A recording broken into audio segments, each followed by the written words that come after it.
السلام علیکم ورحمۃ اللہ وبرکاتہ۔ جی ہاں ناظرین، اس وقت کی بڑی غمناک خبر سے ہم آپ کو آگاہ کرنے جا رہے ہیں۔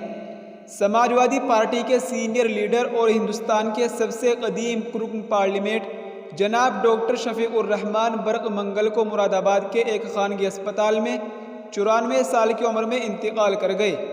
وہ اتر پردیش کے سنبھل پارلیمنٹ حلقہ سے نمائندگی کرتے تھے۔ جی ہاں ناظرین، آپ کو بتاتے چلے کہ شفیق الرحمان کو صحت سے متعلق بیماریوں کی وجہ سے ICU میں داخل کیا گیا تھا۔ انہیں سینے میں انفیکشن تھا۔ برق کا حال ہی میں دل کا آپریشن بھی ہوا۔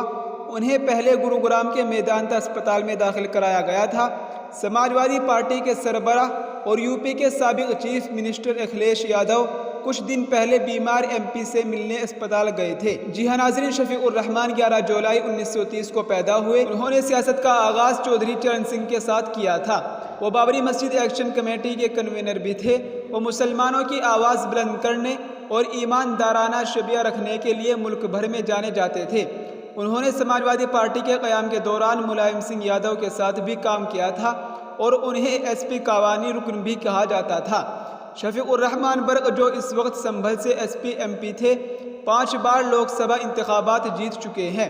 انہوں نے سال 1996، 1998 اور 2004 میں SP سے 3 بار مراد آباد لوک سبھا سیٹ جیتی۔ اس کے بعد وہ سنبھل لوک سبھا سے 2009 میں BSP کے ٹکٹ پر جیتنے میں کامیاب ہوئے تھے۔ اس کے بعد 2019 میں وہ دوبارہ SP کے ٹکٹ پر سنبھل سے جیتے تھے۔ وہ 4 مرتبہ UP اسمبلی رکن بھی رہے ہیں۔ ان کے انتقال پر سماجوادی پارٹی نے اپنی آفیشیل ایکس ہینڈل پر کہا کہ سماجوادی پارٹی کے سینئر لیڈر اور کئی بار MP رہ چکے شفیق الرحمان برق صاحب کا انتقال انتہائی افسوسناک ہے۔ ان کی روح کو سکون ملے، سوگوار لاحقین کو یہ صدمہ برداشت کرنے کی طاقت ملے۔ جی ہاں ناظرین، یہ اس وقت کی بڑی افسوسناک خبر تھی جس کو ہم نے آپ کے ساتھ شیئر کیا ہے۔